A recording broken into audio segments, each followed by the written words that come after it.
Is yours truly, Carcino here, and let's speak on it.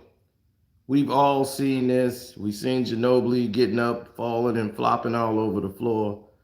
We've seen Danny Green, Kawhi, very young Kawhi, Tony Parker trying to run and cover Ray Allen and make the shot difficult. We've seen all of this.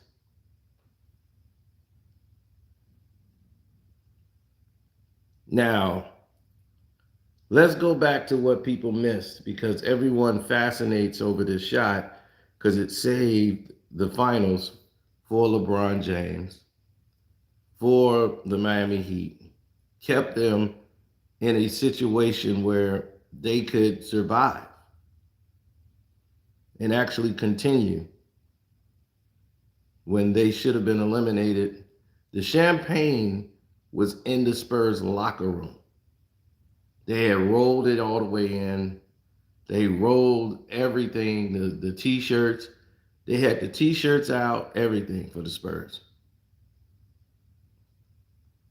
They had to go and roll everything back out.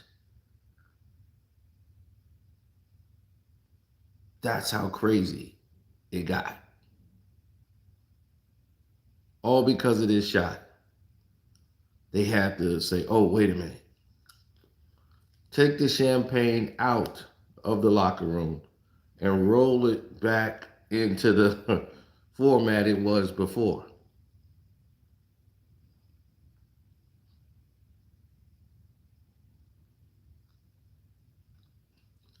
No, the champagne is for the winner. They don't say it's champagne for the losers, champagne for the winners. No, they roll the champagne out of the locker room, the ice, all that. When the players arrive, the champagne and stuff is already in the locker room. So the media starts lining up by the locker rooms to get in position to get those shots that you see when they come into the locker room. Then they're putting the champagne and everything into the locker room.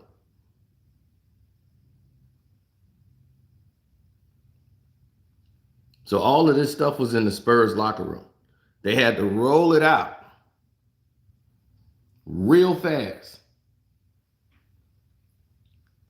That has been done before. The Detroit Pistons Lakers series when we got robbed in '88.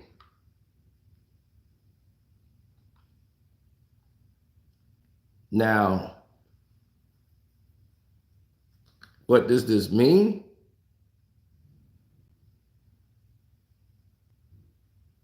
Well, this was bigger than the Kyrie shot. Somebody always asks me, which shot was better, Ray Allen or Kyrie Irving shots? I'm like, well, it's easy as Ray Allen. Because Ray don't hit this, they're eliminated. If Kyrie misses that shot, the game is still tied. So it's a tied game. They're down by 3. And if you miss, the season is over. And they're the champions. This is huge. There's no question which shot was greater. Now, let's get to what you didn't see when all of this was happening. See, they all want you to understand that this is like some anomaly that happened, right? They don't want you to believe that what you saw was real. So let's take you to the Ray Allen three-point shot and take you through the events. Because that's what matters, is the events of it.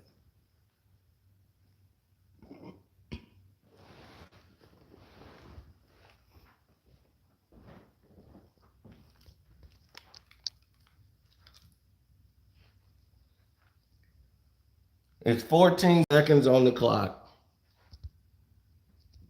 Here's the movement. Swinging the ball.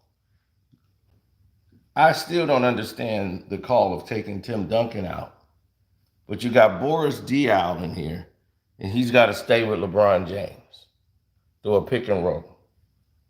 LeBron has the best look at a three. Takes the three, bricks it. No Tim Duncan in the game. They have nobody on Bosh. So he easily corrals the rebound. Manu goes down.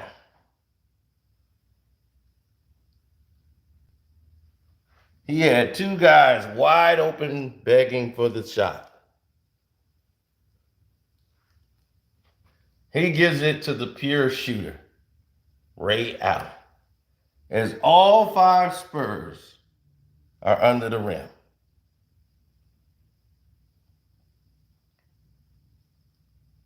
The three is up by Ray. Splash.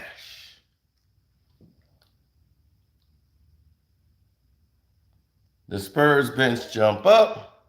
Everyone's excited. Here's what you guys didn't know what happened after this shot. Something they haven't told you. So let's take a look at it. What happens after this shot? LeBron is trying to get Wade and Bosh under control. The Spurs know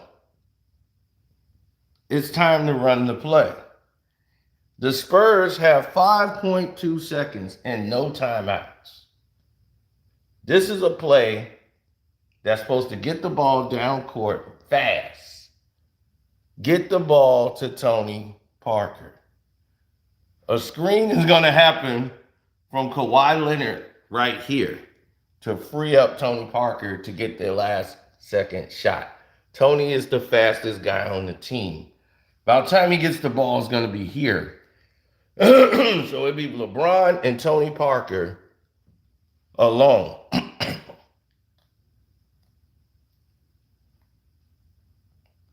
They're going to catch the Miami Heat off guard. But something happens.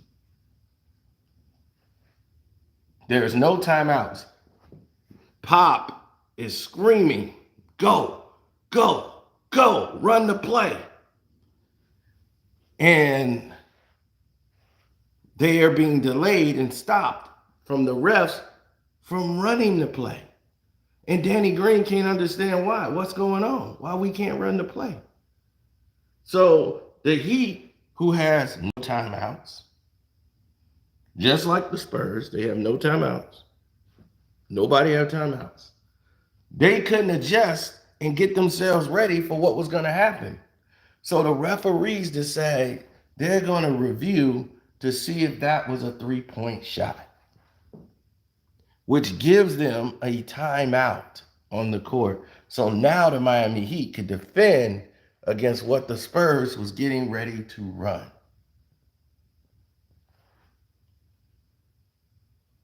And Pop is finna lose his shit. Pop's like, they don't have a timeout. What the hell is going on here? No one pays attention to this because they only pay attention to the shot. That this corruption takes place. And Ginobili's like, what in the hell are you reviewing it for? No one here is contesting that it was a three. Pop's pissed because you've just given them a timeout. You've just given the Miami Heat, Garrison and the rest of these officials are reviewing to see if the three was a three, which it clearly was. They decided to stop the NBA Finals when it was no contest by the Spurs. Was it a three? And it gave the Heat a timeout so they can set their defense, be ready for what was to come. And Pop lost his mind. No one talks about this. See, that's why I said you gotta watch the games. If you don't watch the games, you don't know what's going on. This corruption on the court was clearly a reason Pop had this face. He should have never taken Tim out of the game. We all know that now in hindsight. But this got him more hot than anything you could ever imagine.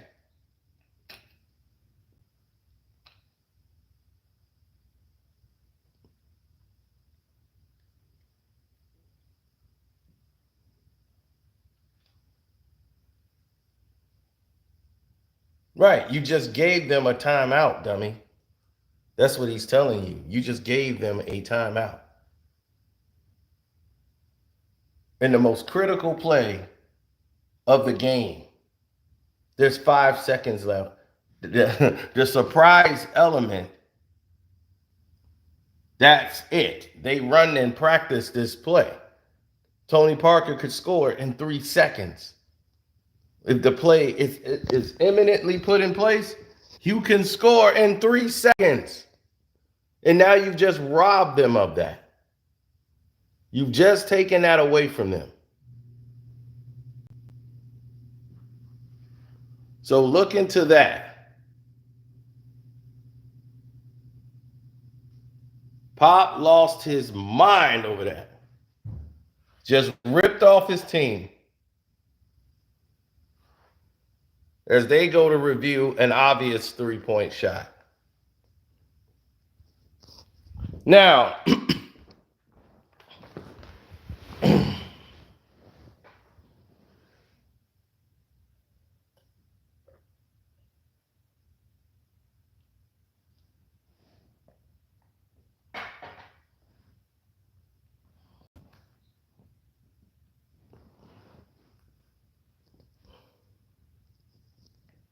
blatant cheating, absolutely. There was no question as the shot a 3.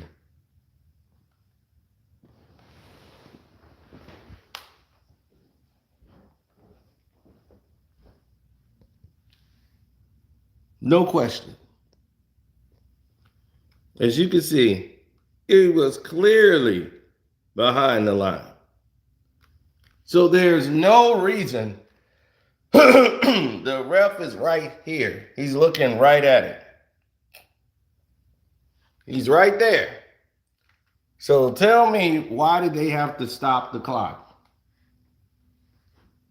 And they didn't want Tony Parker to get that ball. He'd have been one-on-one with LeBron James with 2 seconds to spare because Tony Parker was the fastest player on the court. Kawhi Leonard was going to set a pick on Bosh. It was going to be between LeBron and Tony Parker. So it was going to be up to Tony Parker to either win it, because he can get past, he can go coast to coast in 3 seconds. He was going to have time on his side as the ball is administered to him. If Tony Parker gets that ball and they run that play and Tony hits that shot, LeBron's career is over.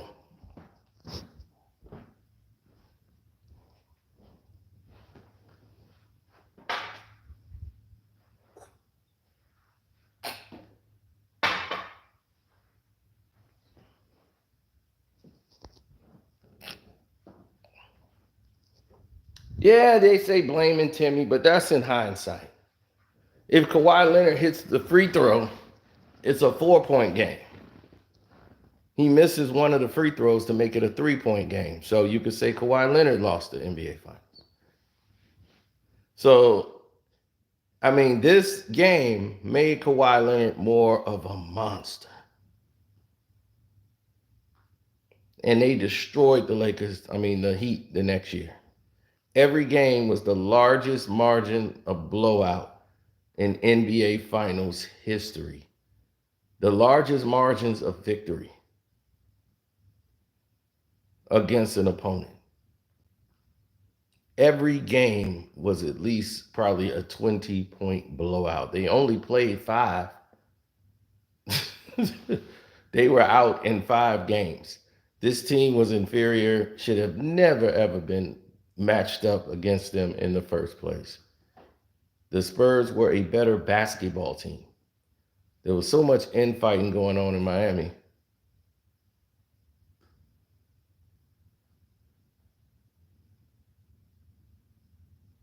But that shot made Ray Allen's career.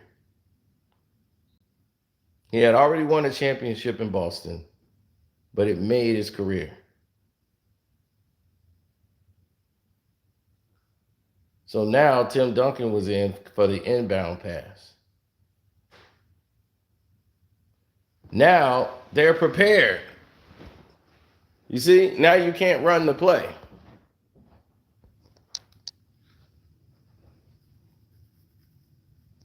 Look at this. Now they got everybody in place. The Miami Heat got people back.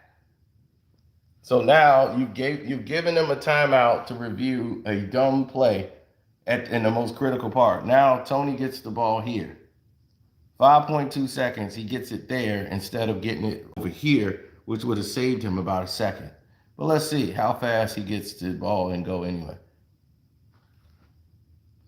So now he gets it, it's 2.4 seconds and he's at the 3-point line. But now you have 1, 2, 3, 4. Nobody would have been there but LeBron James. He cuts in to go all the way. Bosh can come over and help now. There's no one available. So Tony's got to shoot off one leg and get the shot up, which comes up short. And they go to overtime.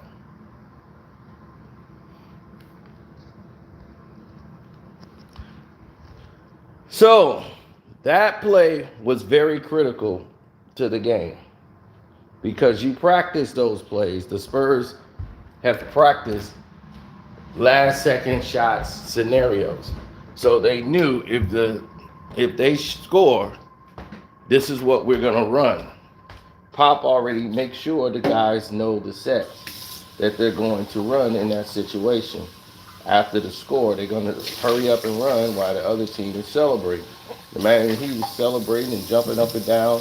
People are all out of control. Like, wait a minute, grab that guy. You get that guy. Hey, what guy? Meanwhile, the ball's inbound and everybody's ready to go. Daryl Garrison can see this. The refs, they know this could be a problem. We just got bailed out here, fellas. Ray Allen just saved us. They wanted LeBron to win this thing, and we screwing it up.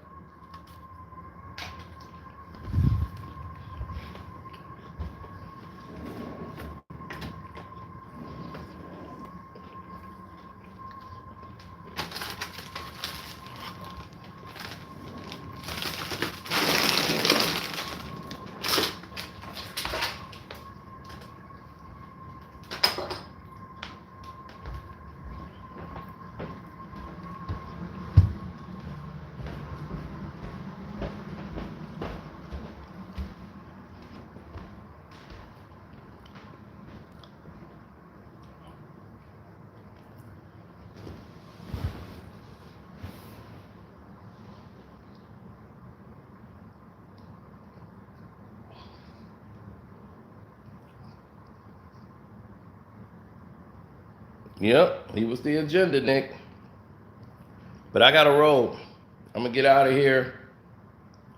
Talk to y'all later. I got to get prepared, get changed. So, deuces.